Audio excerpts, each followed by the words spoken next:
All right, Chris Broussard, I want to start with you. What was your reaction to all of this yesterday? Well, first of all, Jenna, I salute Brian Flores. I'm proud of what he did. It was a strong power move. And unfortunately, it was totally necessary because it has been proven time and time again that not just in football, but in many aspects of society, that some whites will not hire African Americans in fair or representative numbers unless they're forced to, unless pressure and heat are put on them. And that's what Brian Flores is doing with this lawsuit. So again, I salute him.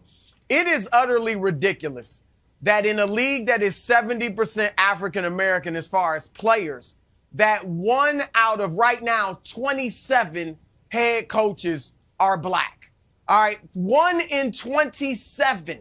All right, I'm not saying it needs to be 70% black coaches, but somewhere between our 13% national population and 70% players in the NFL, there's a happy medium in there, and it ain't 2 or 3%, which is where that number stands right now. This is a continuation, what's going on in the NFL, of what has always gone on in football. Years ago, African Americans were told they couldn't play middle linebacker. They couldn't play the center position.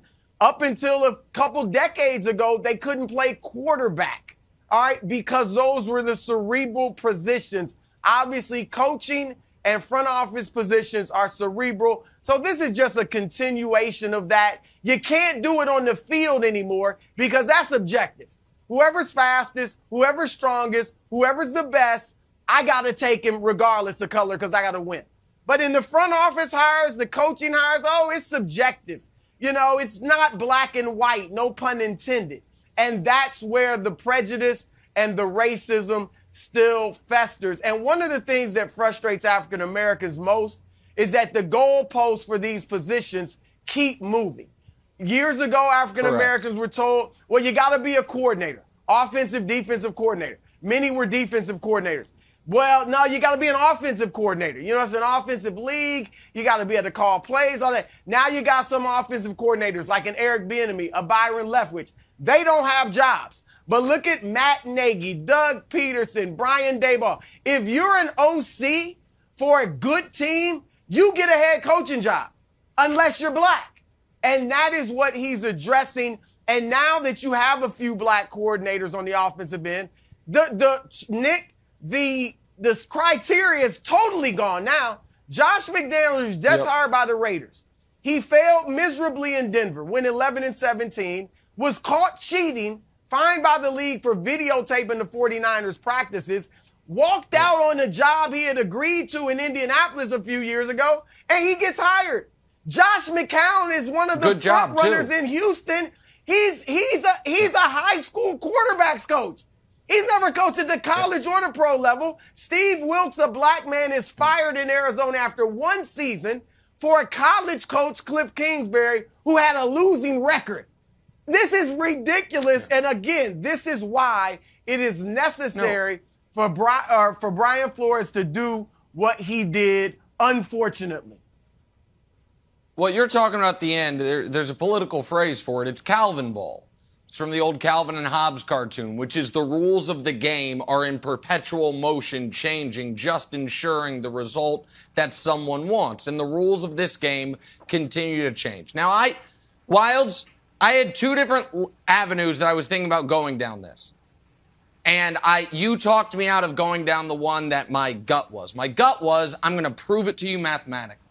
I've got the Bayes theorem at my disposal. We can do the numbers on percentage of players that become coaches, and the statistical impossibility that if it's random, if it's fair, if it's just meritocracy, that we would have one team currently coached by a black guy, that the last two hiring cycles, 16 jobs have been open, one was filled by a black guy, and that guy was summarily fired, and a lot of people thought he was hired to be fired in David Culley.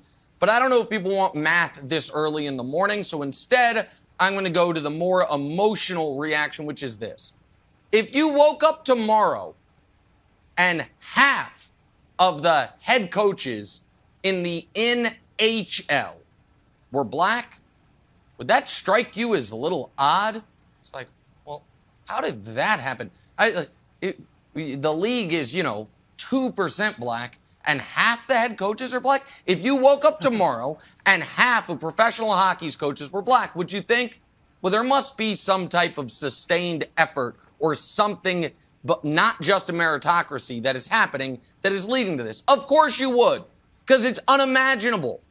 But that is exactly what is happening in the NFL on a statistical basis, as far as to have 70% of the league in a league where the vast majority of head coaches and coordinators played at least at the collegiate level, to have this minute amount of representation. And it is the most frustrating thing for me, Wildes, is this, that the response to anything like this from folks that don't want to see what is clearly in front of their faces, well, you just want to hire the best person for the job. Of course you do. Of course you do. But it is the implication, and you see this across fields, that, hey, why are white people, mostly white males, at the top of almost every field in America? Well, it must be a meritocracy. Like, say that thing out loud. Think about any industry. And it's like, even in sports, where you can't be like, well, white people just have more access. No, black guys all over the league. And yet still, when it gets to, as Broussard said, the positions where it's like, okay, but we need a thinker. We need a real smart, cutting-edge guy. There's a clear ceiling on what the vast majority of NFL ownership believes black people are equipped to do. And it is undeniable, statistically, Wildes.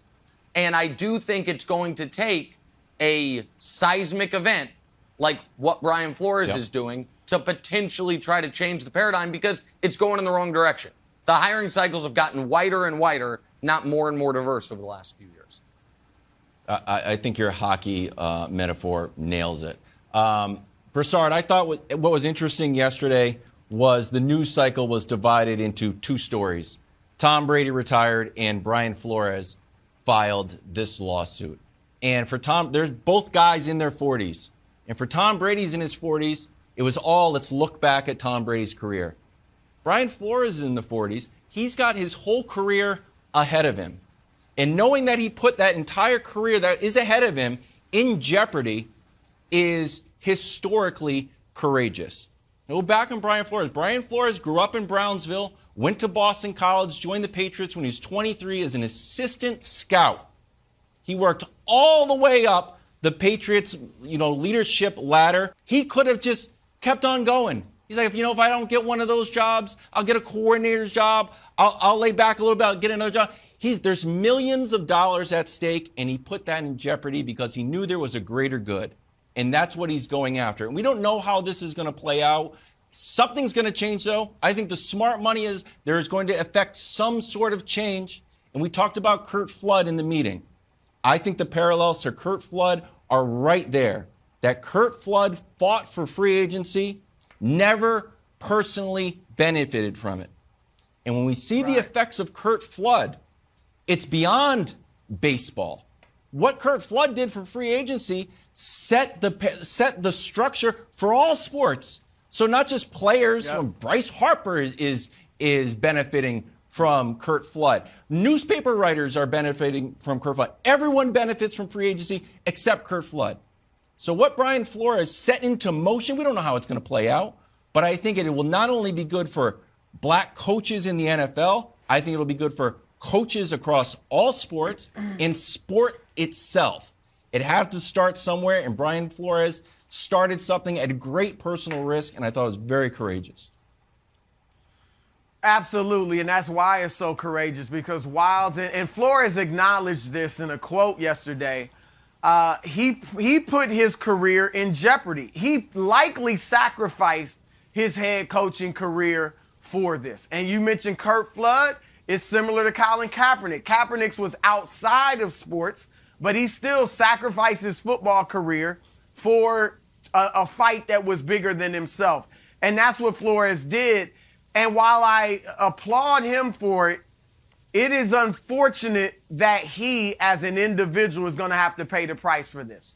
Because I have said for more than a decade, if African-American players en masse, and white players and other players could join them as well, but specifically the black players, if they stood up en masse with the support of the Players Association, which is led by a black man, DeMaurice Smith, they could make a difference. If you stand up as a unit and say, we walk out, work stoppage, whatever, we are not content with 3%, 7%, 10% of the coaches in this league being African American. And we're not standing for it anymore. Or even if the coaches, so it could be players and or coaches in unison walked out or made a stand that we're not taking it anymore and we're not playing or coaching until this changes, then it wouldn't come on one guy to give up his career to get something done.